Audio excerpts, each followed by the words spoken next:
moving right along, we get to the next style where, like a lot of styles we'll look at, they couldn't really think of a good name.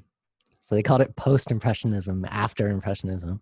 And part of the reason why they couldn't think of a good name is because we're going to talk a lot about a lot of different styles, and it's hard to really place one word onto the style and get everything you need.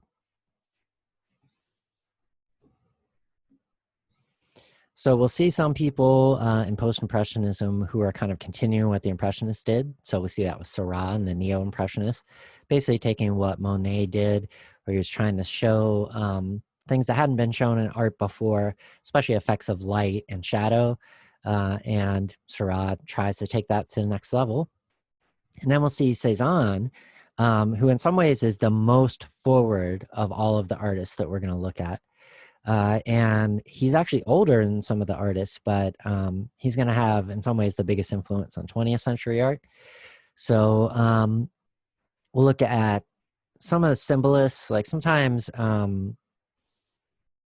like Gauguin and Van Gogh are known as symbolists, but we'll look at the naive art of Henri Rousseau. Naive just means Rousseau is just like a regular dude. He didn't go to art school or anything like that. He just started selling paintings when he was older. So they call it naive, as in he's not part of the normal art word. It's not the best word to use, in my opinion. So in Art Reborn, Rodin and sculpture at Fin de Siècle, we are already seen that stuff. So we'll kind of skip that part. So we see, like we had seen in previous styles, kind of this back and forth between emotional styles or spiritual styles and rational or scientific styles. So we'll see both. We'll see the kind of rationality with Syrah, and then we'll see the more emotional things with Gauguin and Van Gogh. So the idea of empirical fact versus subjective experience. So at this time, a lot of scientists, they had this idea, which we call determinism now. And the idea is that if you say could get all the data you needed from a particular physical system, then you could predict what's going to happen with absolute accuracy in the future. Scientists don't believe this really anymore, at least most scientists. Things like quantum physics and such, where it's more about probabilities than predicting a system into the future, have kind of taken out the idea of strict determinism. But for the artists, it's more like they're thinking, well, these scientific studies, basically, which is what Monet was doing, is not quite what they want. They want to be able to use art to show what's going on the inside. So like the quote, "The intangible force of emotion and imagination resist easy classification. The human experience cannot be reduced to anatomy or physiology."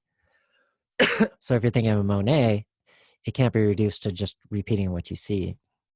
So many artists wonder whether the world could be best understood by looking outward or by retreating to a realm of fantasy. So I don't think any of the artists do one or the other, but there is a lot of in between. Some of the artists are interested in the cost of technology. Monet had already seen that. But as capitalism developed, as cities become, there's a lot more kind of fast technology and also factories. There's upsides and downsides, and many of the artists are going to look at the downsides and see that it's taking away our humanity.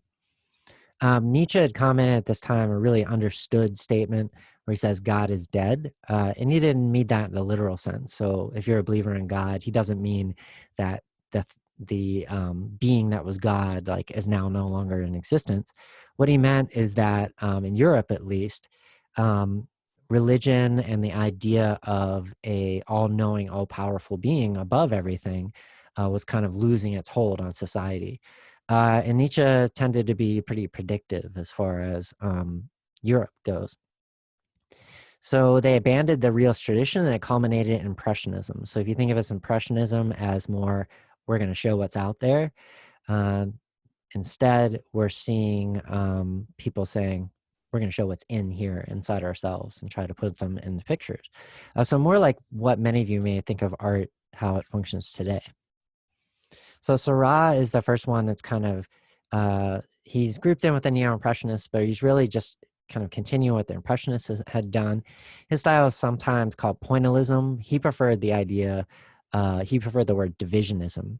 So how he made these pictures is he took some of the color science, some of which you figure out when you're a kid. So like if you're a kid, you probably figured out if you took a blue and a yellow crayon and colored in that they would make green, and you wouldn't even have to color them on top of each other. You could just put a bunch of green dots next to a bunch of blue dots next to a bunch of yellow dots, and you would get green. So that's basically what he did with this picture, a Sunday afternoon, the island of the Grand Jatte. So I'm going to include a link to this Ferris Bueller museum scene where you can get really close and you can see that this picture, which is huge, it's almost 7 feet by 10 feet. It's just tiny little dots in contrasting colors. So he would use, for the grass, for instance, he would use yellow and blue. And to him, that would create something that was more realistic. Usually when I ask the class, is this more realistic? Most people say, no, but it's a really cool effect that's going on. So maybe it isn't more realistic, but it's almost like an interesting kind of scientific experiment. The other thing that's interesting about this is kind of like what we saw with Daumier, in that it shows how French society is changing. So one of the ways that capitalism has changed things is that in some ways, people that are wealthy do some of the same things as people who are poor. So it's not the same as when there was kings, where they tend to have a completely different life. I think Andy Warhol said later on that, like, when I have a Coke, it's the same Coke that Elizabeth Taylor has, or the same Coke that the President of the United States has. He's talking about Coca-Cola. So that's kind of a similar thing that's going on. The new ruling class, who are the capitalists, people that own things, they tend to have kind of similar types of things that they might want to do in life. But you can see a little bit of the class differences here. So you can see someone like this with the top hat and the cane. This someone's pretty well off. This person with a trendy monkey, probably not the best pet to keep. That would have been very expensive. But then there's just this like working class dude with this pipe right here. And everyone's kind of like mixed together. So it's an interesting effect. And it's kind of continuing Impressionism, and it took forever. It took 6 months just to make this painting, dot by dot. But it does have an interesting effect. So I'll include the link for the Ferris Bueller museum scene so you can see kind of what it looks like close up. This is basically a painting drawing. So he did this in a traditional way, the way that the Renaissance artists would do, where they do individual drawings and then set up a big picture. He also did influence some other artists to do this divisionist style or pointillism. And Paul Signac was one of them. This one, this is the first really pretentious name we have for a painting. I should mention, before in the 19th century, paintings didn't really have names. If you see names on them, that's what the people at museums or galleries put on them. So Opus 217, so going along with the musical thing, like Whistler, against the enamel of a background rhythmic with beats and angles, tones, and tints. Portrait of M. Félix Fénéon in 1890.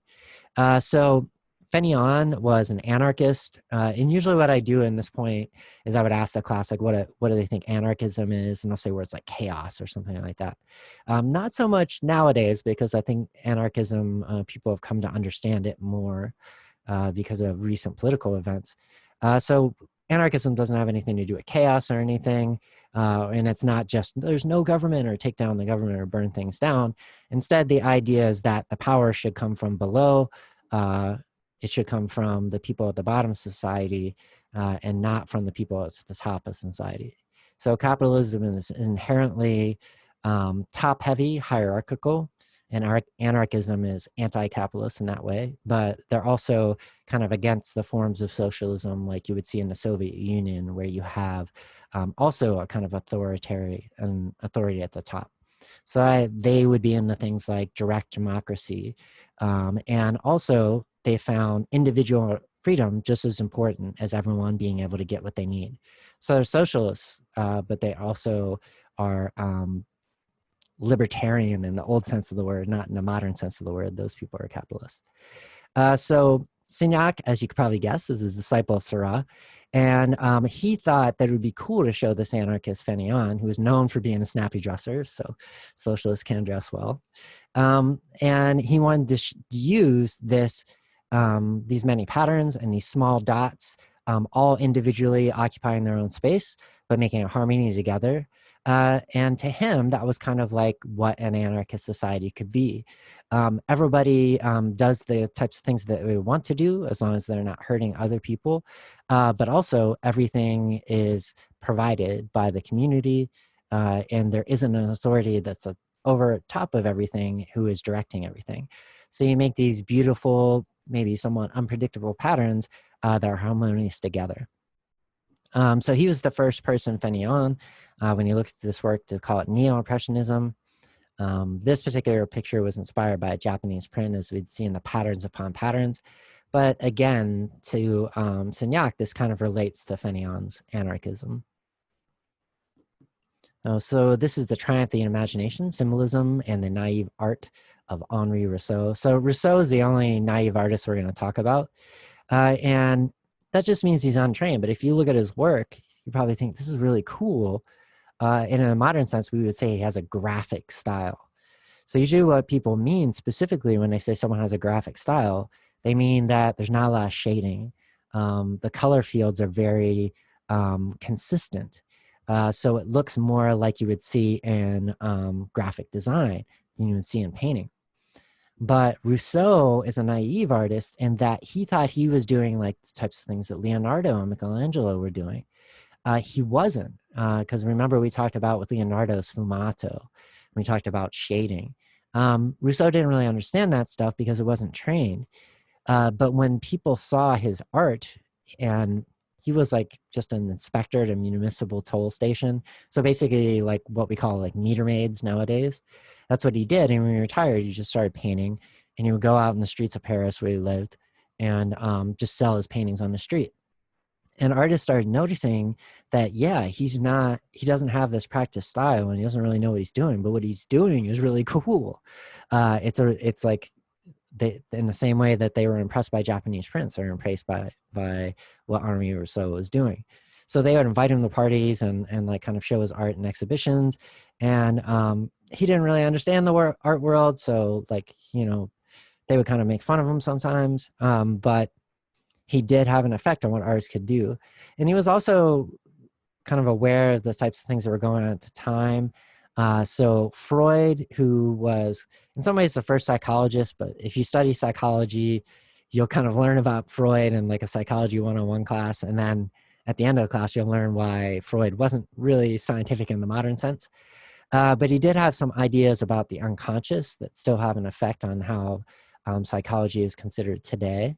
And it also is kind of in line with some of the Asian philosophy and African philosophies people started to learn about at this time, that there's kind of motivations that we have underneath that we're not necessarily aware of that drive us. So one of the ways that Freud thought that our unconscious shows us these things, our desires or needs, is in dreams. So he's kind of going for that with this and the sleeping gypsy, a word that you don't use. The people that are called that, the modern people, they prefer Romany people. That's what they're called.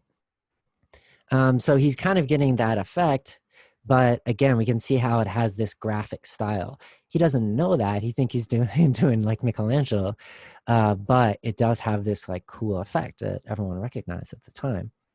So this is another one, tons of little details. He painted all the details and they're really sharp. Again, not what like Michelangelo and Leonardo would do to make things look realistic. So this is the dream, and he's doing like, he collected a bunch of stuff, travel magazines. So he saw like pictures of lions and elephants and all these things they don't have in France. And then he kind of mixed an Odalisque character in. And he knew that Freud talked a lot about how people's sexual desires came out in dreams. So he made her nude. And then he has this figure. He's white, doesn't know anything about people that aren't white. So he's portraying just random non-white person here. And he wrote a poem for this. It's kind of corny, but I'll read it. Jadwiga, I don't know where he got that. Probably he read about something from Africa, and that's what he perceived. Peacefully asleep, enjoys a lovely dream. She hears a kind of snake charmer playing upon his reed. On a stream of foliage glisten the silvery beams of the moon, and savage serpents listen to the gay entrancing tune. As you can see, Rousseau has a pretty amazing signature. So this so-called graphic style we call it that because this was the type of style that graphic artists developed later on. Maybe not quite this awkward, but having very sharp lines and not a lot of shading or modulation in the colors. So primitivism, another word that is unfortunate and I wouldn't use in the avant-garde. And I'll explain why the word primitivism is pretty much racist. So symbolism, the idea of a symbolism is instead of showing exactly what you see, like Monet would do or Syrah, you would use arbitrary instead of optical color. So in other words, you choose the color you want. Later artists will just choose the color, or Whistler would just choose the color because it looks good. But the symbolists do it a little bit different. They choose colors because they mean something. And as a result, we start to see abstraction because some of the things that are going inside of our head, our emotions, our feelings, they're not as solid as the outside world. So we start to see things that don't resemble the outside world, even more so. It's anti-realist, meaning they don't really care what's out in the real world as much. They're more interested in their imagination, their feelings, or even imagining a better world, which we'll see with Van Gogh. So it's subjective. So subjective means how I see things as a person, rather than objective, where you can talk to a bunch of people and everybody can agree on what they see. So this kind of, according to Artisan, brings upon the primacy of the creative act. In other words, the idea that artists can do what they want to interpret the world. And what comes out of this, mostly from the way that Van Gogh was talked about, is the idea of the rebel genius. And I'm very skeptical of this idea of genius in general. But the idea is that there are artists that are working ahead in the avant-garde. In other words, they're working ahead of Tate's. And they do it even though there's risk to it. The risk for Van Gogh was he sold one painting his entire life, and he was always poor, and he always had to beg for money from other people. But we see that these artists are kind of lionized in a way because they don't have to sell stuff, kind of create things that are sometimes new and interesting in a way that you wouldn't be able to if you had to sell your art. So Gauguin is the first one, and kind of like Renoir, not the best person, as opposed to Van Gogh, who's, I think, a good person, and there's a lot of good reason to believe that. This is a self-portrait. It's a DIA. You can check it out. It's really small, though. You'll see it in person.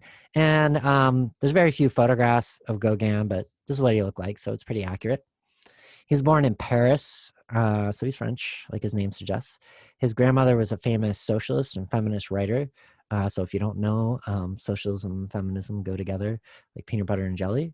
So he moved to Peru at 3 because his father had found a job. And if you've been someone, I'm one of these people, where your family moved because of a job, you realize how difficult that could be. He's moving literally to the other side of the world for a job.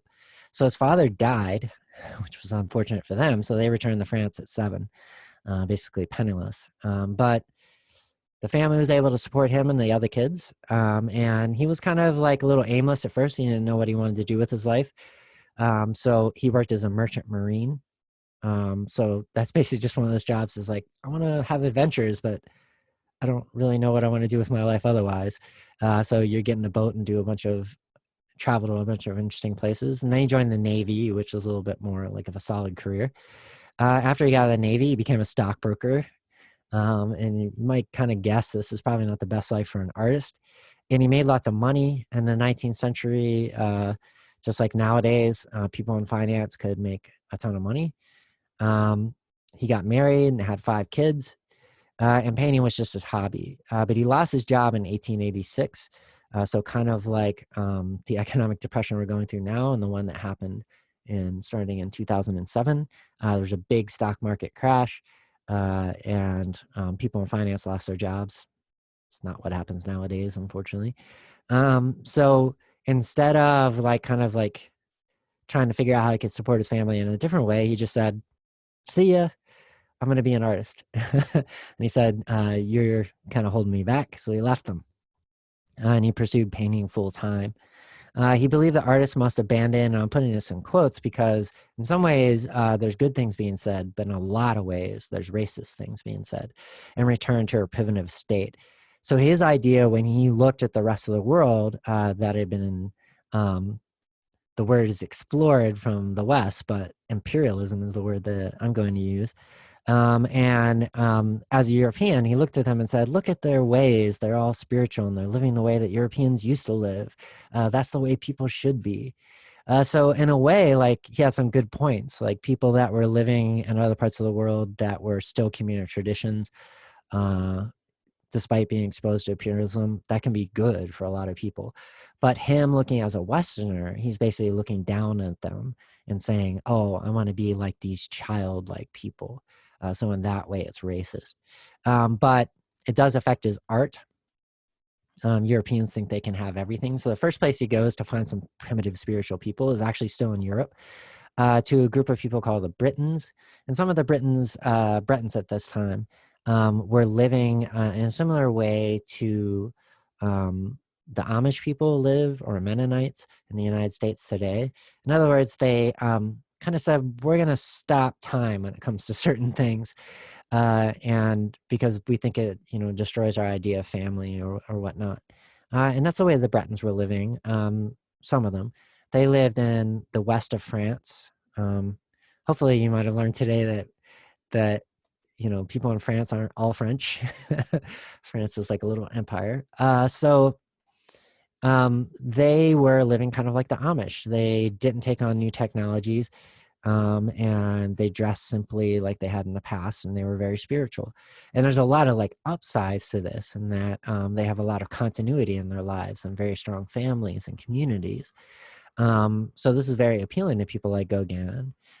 So he moved there hoping to get some of these ideas. And he got a little bit of what he wanted. In the vision after the sermon, instead of showing kind of like the people filing out of church after they had heard the sermon, instead he imagines what they saw in their heads, because he imagined that spiritual people, that they kind of manifest things in reality. And some spiritual people do talk about this, like having visions. So he imagines them having a vision, and he paints it like as if the vision is right there. So a projection of an internal idea. And it refers to Genesis, Jacob wrestling the angel.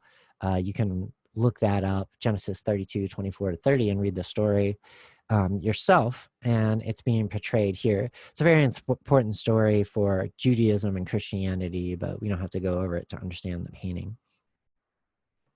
He was kind of influenced by some of the Japanese mangas that he had collected. So manga just means frivolous pictures. That's what Hokusai called his books. They just, like, he was trying to have some fun. And this one, he's showing a bunch of wrestling moves. So Gauguin saw that, and he's like, man, I'm going to put these wrestling moves in here. Because at that time, Europeans saw the Japanese and the Chinese and everyone in Africa, basically everyone outside of Europe, as being primitive. So this was one of his influences. He wasn't correct, obviously. So in his Yellow Christ, he's using kind of the symbol. These people are living in farming communities. They have wheat. It's golden. Jesus, for Christians, gives everyone salvation. So both of these things bring life. So he made them the same color. So that's what he's doing with the Yellow Christ.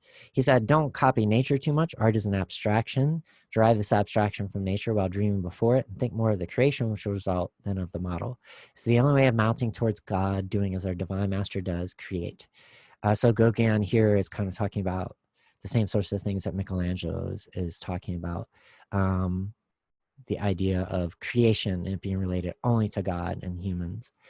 He called his style of art syntheticism, a synthesis of subject and idea with form and color. Paintings are given their mastery, their original quality, by the abstract color patterns.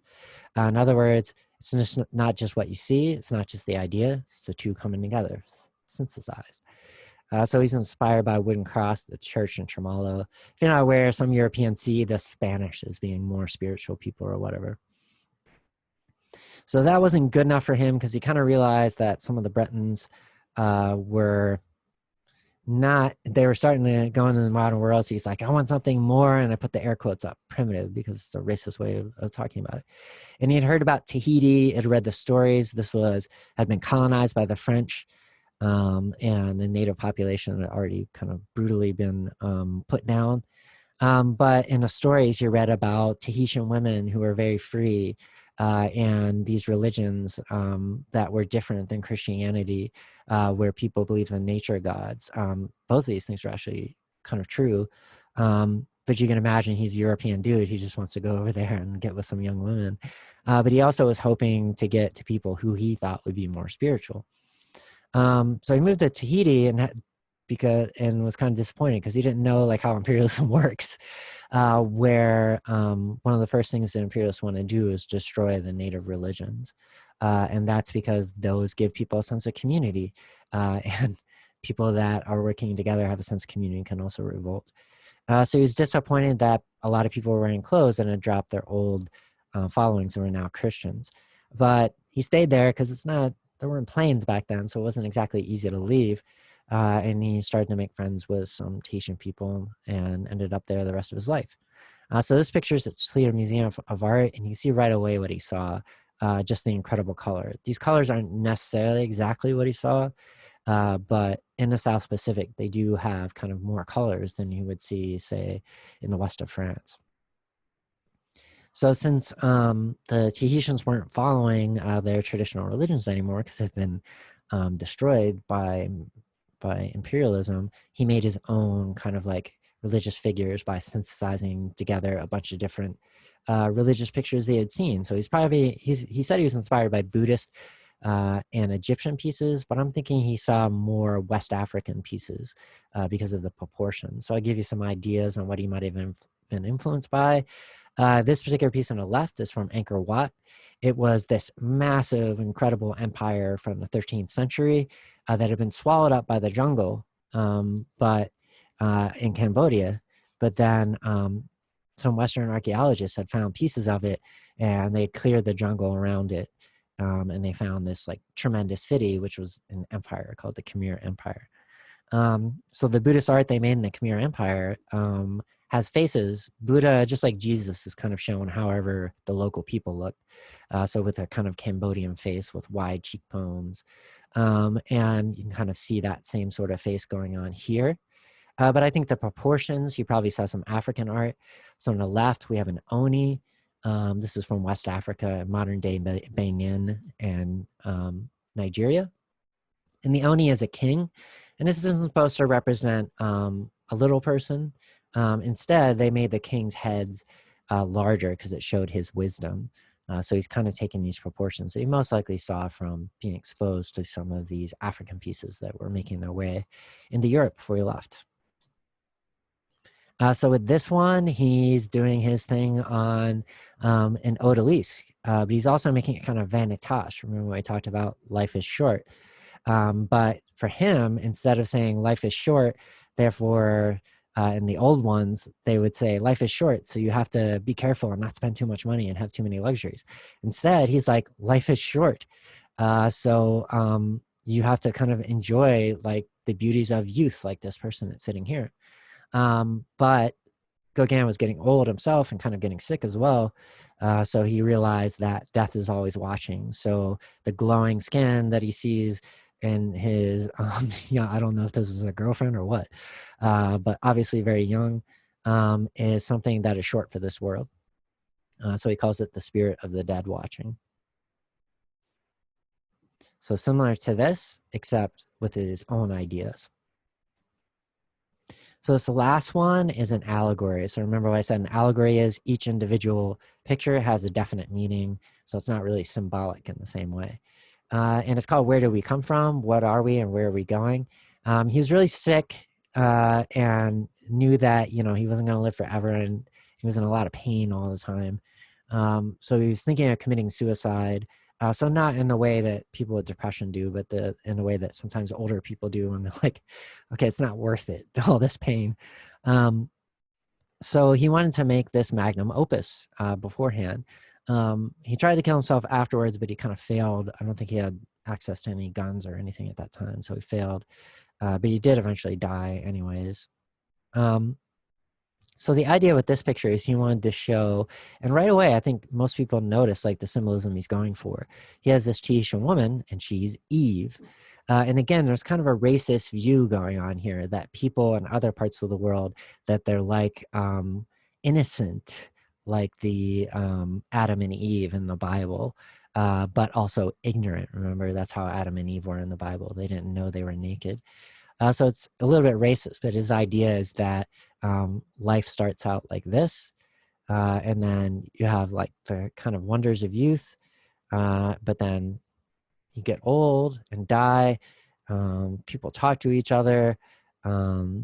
People talk to older generations. They follow religions.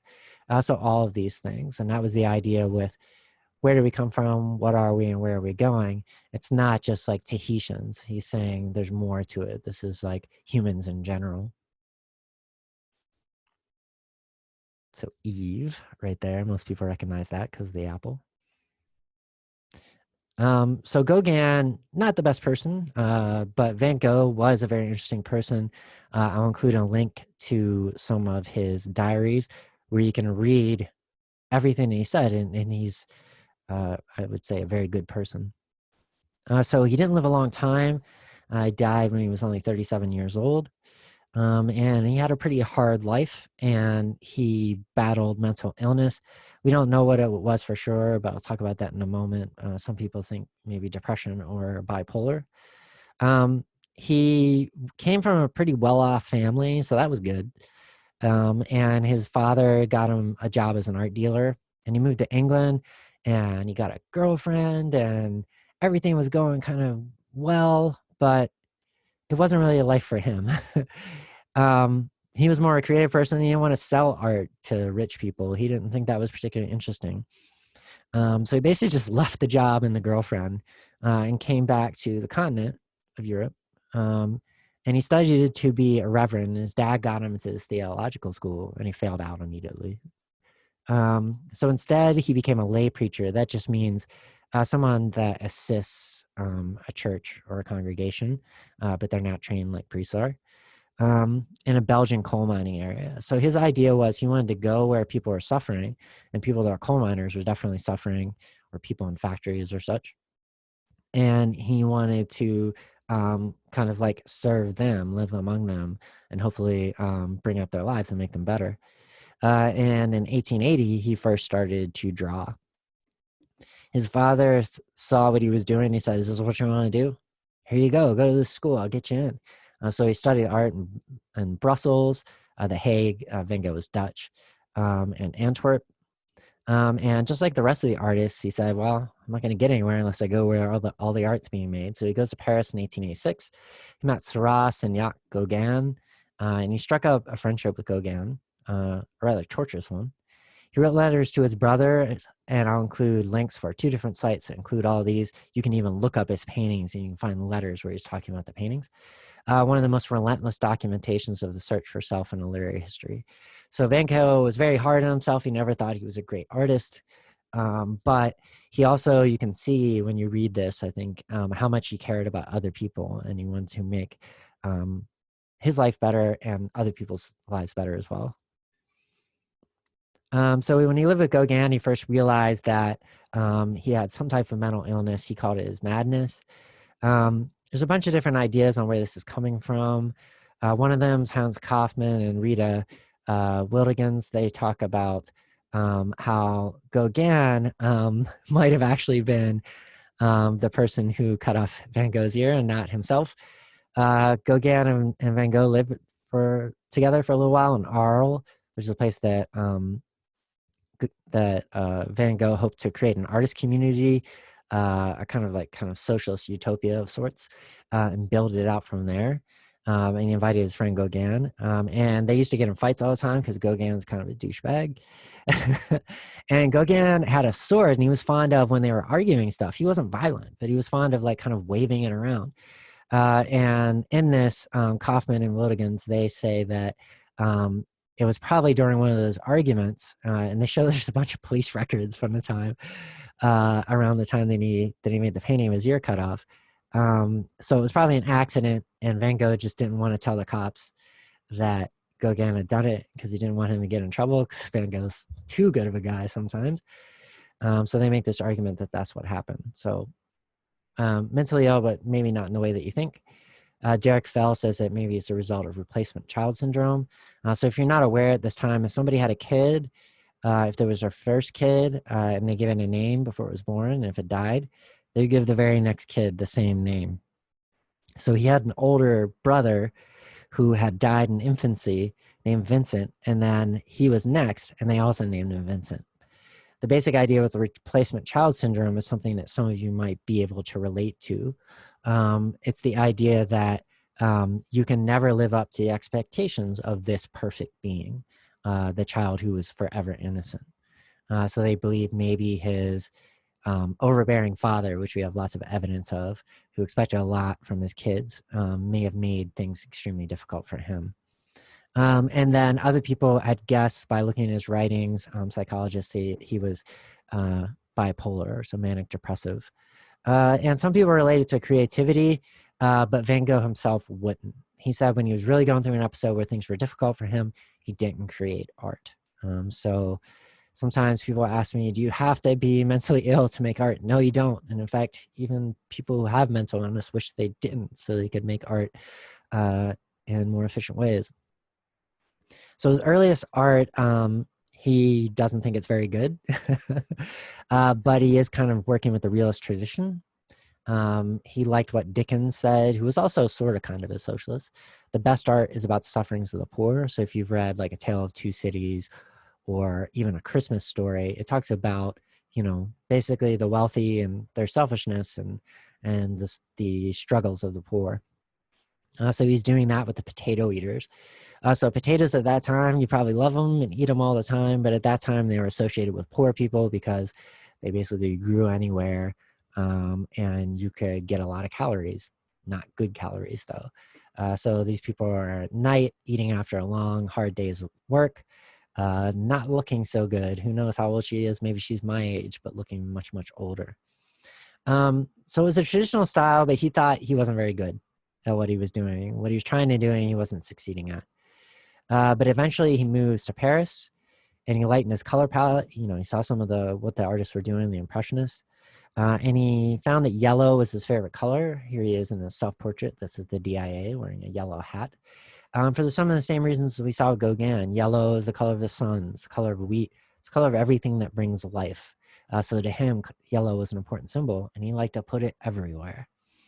So Hamilton says with these new pictures, like the one we're looking at here, he went from an awkward imitator of Dutch realism into a master of modern design. And Hamilton's mostly talking about his color use. And that's what Van Gogh struggled with because he wanted to create the biggest, deepest, most saturated colors he could. And he came up with a bunch of ideas and took ideas from other people on how to do this. So one of the influences he saw was Japanese prints. And he noticed with Japanese prints that they have, because prints, they kind of start out with wood carvings. I don't have to get into details, but they have black lines around everything. And he quickly realized that what that does, it allows colors to stand out and be more saturated. And you can try this out yourself just by, like, if you have crayons, making a picture and coloring it, and then putting a black outline around it and comparing the two. And you'll kind of see how the one with the black outline looks more saturated. So what it allowed him to see by kind of copying how these colors are used in these pictures, and he tried to copy it as exactly as possible, is he was able to use colors that normally couldn't go together and make the colors look much brighter. So this one, which is done in Arles when he lived with Gauguin, you can see how things have lightened up. This isn't the potato eaters.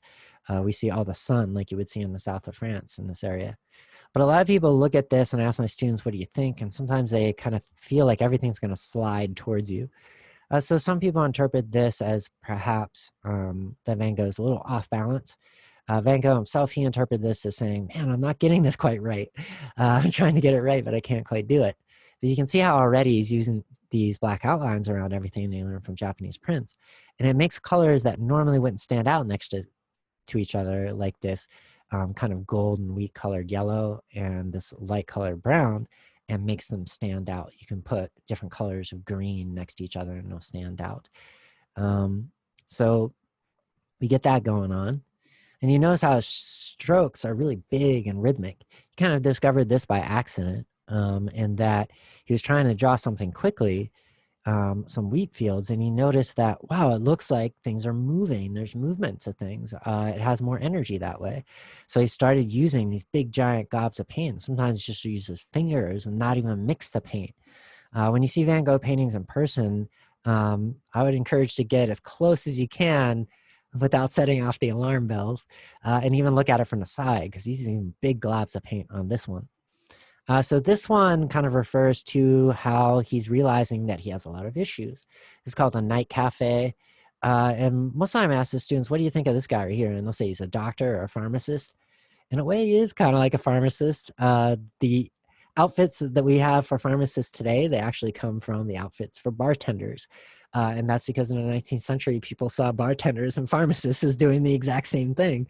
In some ways at that time, they would just give you lots of alcohol and that would be your medicine. But Van Gogh's in this picture right there. He's the one wearing the yellow hat. And he's kind of using a color combination, which we associate with the holidays, the Christmas holiday season. But at that time, we considered to be an awful color combination, and that's green and red.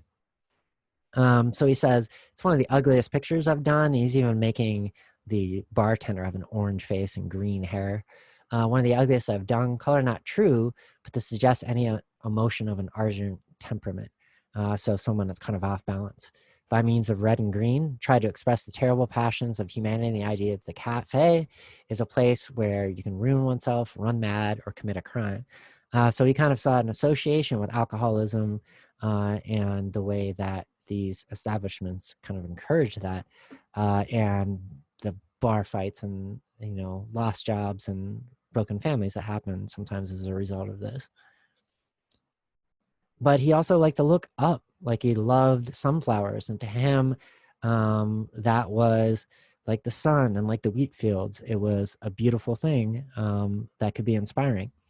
And Gauguin liked sunflowers, so he bought a bunch of sunflowers for Gauguin, and he made a bunch of paintings as the sunflowers died.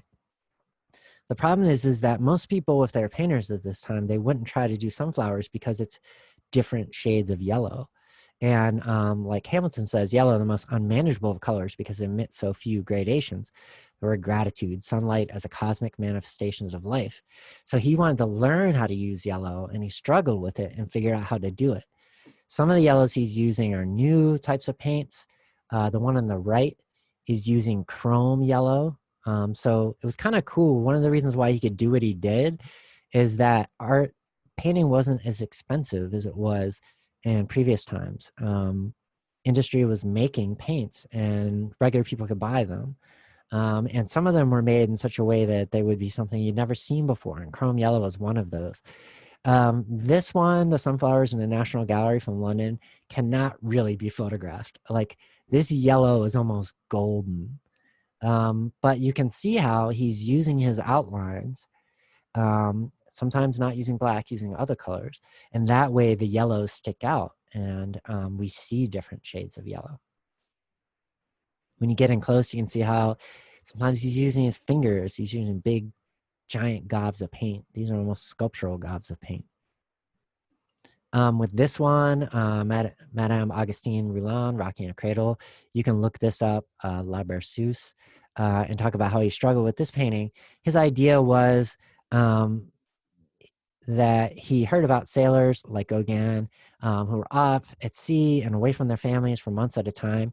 He thought that they could put paintings like this in the cabins, and he wanted to have one picture and it would remind them of their mothers or their wives or something like that, remind them of home, and then have the sunflowers on either side, so remind them of the living things that they would see and not see at sea. So that's the way Van Gogh thought. He thought of, just like he thought of working with men in the coal mines, he wanted to bring people up and make their lives better. He really thought that art and creativity could lead towards a better world if people are able to express that. So this painting, which is most famous painting, Starry Night, he actually didn't write anything about. And part of the reason might be because he was committed to an asylum at Saint-Remy. And part of the reason why is, like, he did get police reports because he had very odd behavior. He may have gotten into a few fights.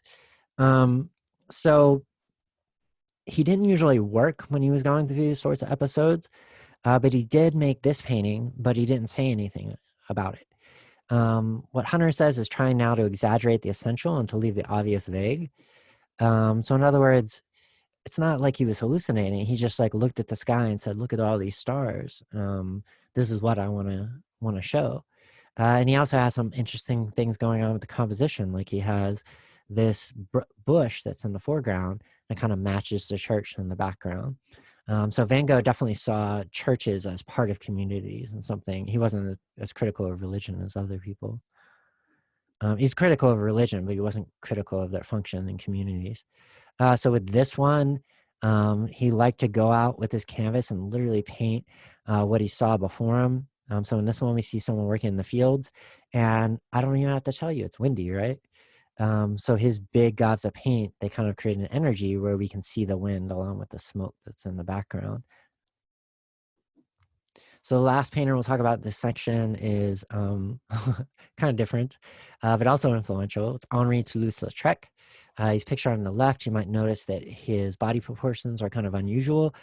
He had injuries to both of his legs when he was young, and they stunted the growth of his legs. So his upper body grew normally, but his lower body never really grew. So he was very, very short when he was young. He had a friend who was a giant, who was more than about 7 feet tall or so, and that was his best friend. He was kind of fond of putting the both of them in pictures right next to each other. But he was only about 4'10" or so.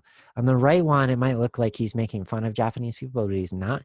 He's referencing what he saw in prints by Kunisada. Kunisada was a Japanese printmaker who always used cross eyes for his female figures. That way, they would kind of stand out from all the other prints that people are using. So that's what he's copying here. Europeans love to, if they could afford it, get some Japanese clothes and have some costume parties. So he was an aristocrat, as you can kind of guess from the nice clothes, but he was always an outsider. His injuries, and he eventually became an alcoholic. Kind of the other aristocrats weren't fond of him, and he preferred other types of people to hang out with than aristocrats. And so in this one, he's in some ways continuing what the Impressionists are doing, and similar to what Degas is doing too, but he's also doing some new things. In this one right away, if you didn't pick out, there's Toulouse-Lautrec and his friend who's the giant. But we can see some compositions that are similar to what Degas did with the glass of absinthe, but also some of the effects of light, like we would see with the Impressionists, but instead of being outside, it's the effects of neon light in a bar. So we can see that reflected in her face right here. So he died of alcoholism, probably not unusual for someone who spent most of their time in bars.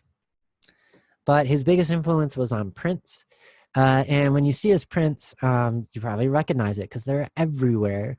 They were very popular while he was alive. And the actress Jeanne Reville, who was the most popular actress in France at that time, he made a poster for her.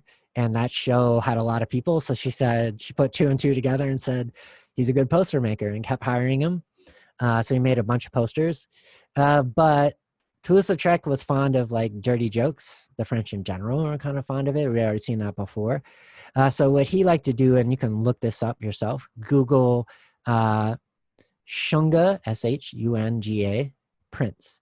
And what these are the Japanese woodblock prints that are basically explicit pornography. So he collected those like people in Japan did. People in Japan at that time didn't consider it pornography. They just thought, yeah, this is a thing that you have.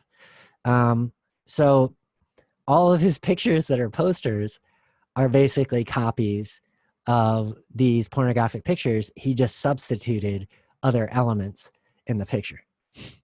So in these Shunga prints, they exaggerate the genitals and make them huge. So every dude's got a giant penis and every woman's got a giant vulva. So now that you see this picture, you probably see exactly what's going on with this picture. So Toulouse-Lautrec, he liked these little dirty jokes.